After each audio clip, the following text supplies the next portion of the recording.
This episode of the Digital Desperados podcast is brought to you by SaferNet VPN, found online at safernet.com. Welcome to the Digital Desperados podcast featuring dark tales from the web.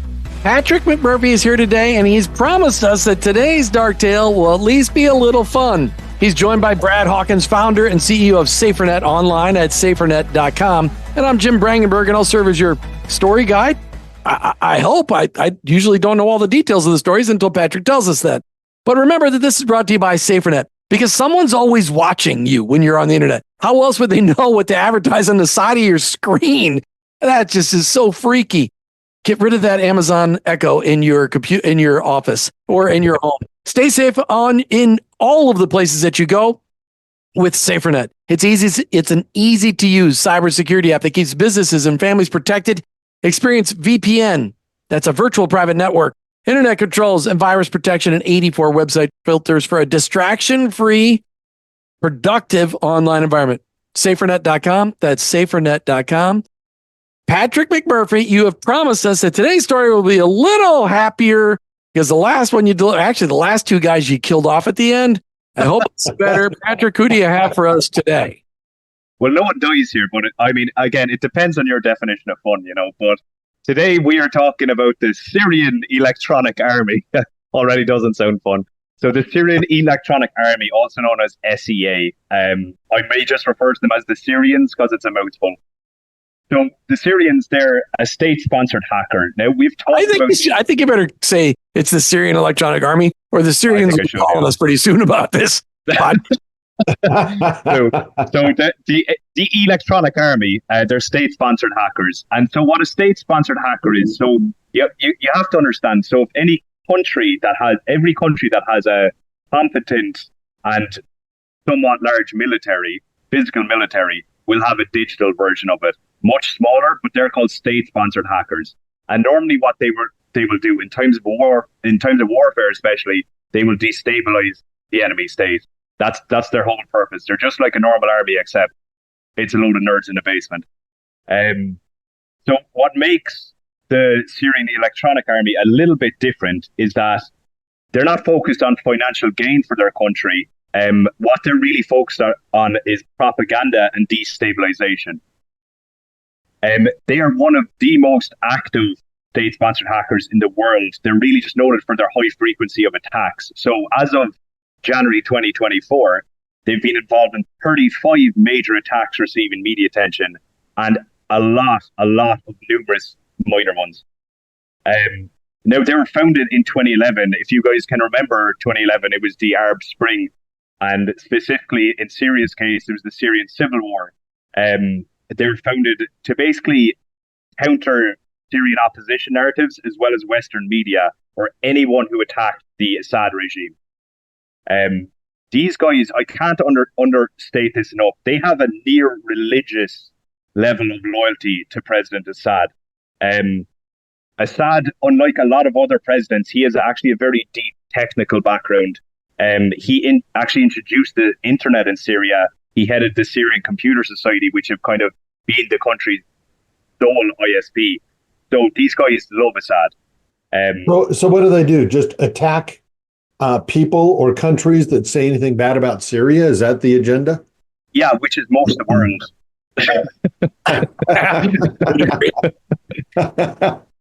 The dartboard is quite big here. But you have to look back. I'm not sure that Syria is a whole lot better since we started bashing Bashar al-Assad back in 2011. Syria was a lot more stable before we started doing that. True, and to be fair to Assad, he has outlived nearly all of his opponents, so he's doing something. Now, in terms of their attack vectors, as in how they hack people, their main two are phishing and spear phishing. They're also known for DDoS attacks and deploying malware via phishing. And all right, hang on, come on. We got people listening there. I'm sorry. I'm reversing.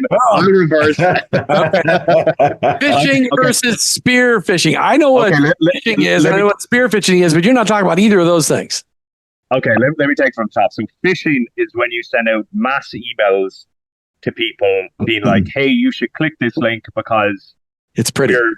yeah, it's pretty, or where your bank or you have a package to collect. You click the link, it's actually malware or something. You're hacked. And what's amazing about those emails that you get, they look completely legitimate.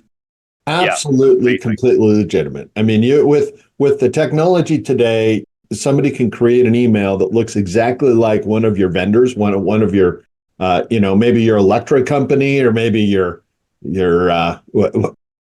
maybe your own personal company. You get an email from somebody that is in your company, and you click on it, and whoops, it's a phishing. Yes. But if you click on you have SaferNet, it says you don't want to go here. Because exactly. That's what I love about what SaferNet does, is it will block phishing attacks. All right. So phishing versus spear phishing then. Yeah, and so spear phishing is really what kind of Brad touched upon there at the end. Spear phishing is when you're a hacker and you know your target. So you know this guy is in charge of this company, so you're going to pose as his maybe CFO or accountant or something similar, and you email him being like, hey boss, can you sign off on these documents that are totally real, but they're not at all. And I suppose the last unknown I mentioned there were DDoS attacks. And this is really when you have a network and it gets targeted all at once by a larger network of thousands of computers. And so it brings the network down just through overstimulation effectively. And so they're really using a lot of the kind of common tricks found with most hacking groups. They also engage in less harmful activities, but they do that quite a bit in defacing media websites with pro-Assad or pro-Syria messages. That's kind of one of their mainstays. That's their bread and butter. If we're looking at... I know, it's important that we recognize that, understand that, these people are out there. This is not a group that's disbanded. This is a group that's out there today. So we're being cautious what we say here today, because... Patrick hasn't told us whether they're black hat, gray hat, white hat, or red hat yet, so we're not sure. But we do know that if I think we can assume some things there. Yeah, we can. One thing we can assume is that if you had SaferNet.com on all your devices, you got a better chance against these guys than if you didn't. And SaferNet should be. You need a VPN. You need website filters to protect yourself. You need antivirus, and SaferNet is the solution you should check out. It's so easy to control for your whole company. Just check it out, SaferNet.com. So looking back at when the Electronic Army started, they were initially funded by a man by the name of Rami Makhlouf. So Makhlouf is Assad's cousin. He's also a very prominent businessman. He owned the entire cell network in Syria. He operated all of them. I mean, it was kind of it's because his cousin is Assad, basically. But Makhlouf and Assad had a falling out in 2020. Makhlouf has gone missing permanently, shall we say. And so the group is now being funded directly from Assad's regime. So this is how tight these guys are. Now, unlike other state-sponsored hacking groups, which are full of shadows, you don't know the members, a lot of the Electronic Army members are known and in fact have been mentioned by Assad in speeches where he thanks them personally. If you look at the demographics of the Electronic Army members, it can be surprising. So they're predominantly Syrian, right, as you can imagine. A lot of them live in Dubai. However, and this is a little bit troubling, recent years have seen the inclusion of first-generation Syrian immigrants from countries like Germany and other countries within Europe that have a high population of Syrian migrants. Now, is this a little bit like, we've seen the Russians going out and hiring black hat hackers that have gotten caught, and somehow they end up not going to jail. They end up showing up in Russia doing some Russian work. It's more so that these guys remain operating in countries like Germany. So we'll say that you're the child of this first generation immigrants. The Syrian Electronic Army would reach out to you and convince you to work for them while you remain, a good European citizen, quote unquote, within your host country. Gotcha. So two of the most well-known members currently are Ahmad Umar Aga. He's 22. He's known online as the Pro. And Firas Dardar, 27 years of age, known online as the Shadow. So they're charged with quite a few things. Just for example, engaging in a hoax regarding a terrorist attack, attempting to cause mutiny of the US Armed Forces, illicit possession of authentication features, access device fraud, unauthorized access to and damage of computers, and unlawful access to stored communications. Just on the Pro and the Shadow alone, the FBI have a bounty of $100,000. And that's just 2 members. So you can kind of see the level of people we're dealing with here. There was a presidential candidate that had a lot of those same things that that presidential candidate had done. I'm not going to say anymore. Just like another well-known member, and this is kind of what I touched upon a while ago, is Peter Omar. So Peter Omar was born in Germany to Syrian parents. He actually was extradited from Germany to the US to face charges for, and I'm quoting here, a multi-year criminal conspiracy to conduct computer intrusions against perceived detractors of President Assad, including media entities, the White House, and foreign governments. So these are serious guys we're dealing with. Wow. And the FBI chasing any of these people? They're trying to. Not very well. Not very well. All right. So are you worried about your online security? If they can't see you, they can follow you. For online security, look no further than SaferNet. SaferNet VPN offers seamless protection for businesses. Stay productive and safe with SaferNet's easy-to-use app and robust internet filters. I love using them every day. Embrace cybersecurity without complexity. SaferNet, your guardian in the digital world. Sign up at safernet.com. So the Syrian Electronic Army, these guys have 35 known attacks, as we said, but look, there's not the time in the day to go over every single one of these attacks. So I'm gonna just list off a couple of those. So the big hacks on high-profile universities in the US, including Harvard, University of California, they were basically defacing the websites to put pro-Syrian propaganda on them. And like I said earlier, they were always doing things like this. Even in 2012, if you guys logged into LinkedIn in 2012, you just got redirected to a pro-Assad website. So just trying to drive a message. They're trying to deliver a message to the world. Is that kind of the Yeah, it's propaganda and chaos. So for example, with chaos, they what they love doing is providing fake information to the media. So for example, the Associated Press Twitter account a couple of years ago falsely claimed the White House had been bombed and then President Obama injured. And because of that tweet, there was a 136.5 billion decline in the value of the S&P that day. Oh my gosh. So these are serious guys. I don't remember that LinkedIn thing. I'm on LinkedIn all the time. I don't ever remember getting redirected. Because I don't remember that. Because I'm on LinkedIn. Were you there 2012? Oh, I've been on LinkedIn since late 90s. Oh, yeah, absolutely. Oh, okay. I was thinking, one other thing I was thinking about, this is a political comment, but I'm not sure that the Syrians would need to hack into some of those big Ivy League universities anymore because they already agree with them. Well, if they you have look their at own login. That's right. They got their own login now. And even without getting too political on it, if you look at the way these universities are leaning these days, and if you look at the work that the SEA have been doing for the last decade, you can actually start drawing connections in terms of spreading propaganda and things like that. So, right. It's their plain as day. And maybe they're still doing it today with all the wars going on. It's interesting. Yeah. They also hacked the U.S. Marines websites. They changed all the text to appeal to American citizens that it would be morally incorrect to follow any orders from Washington that would harm Syria.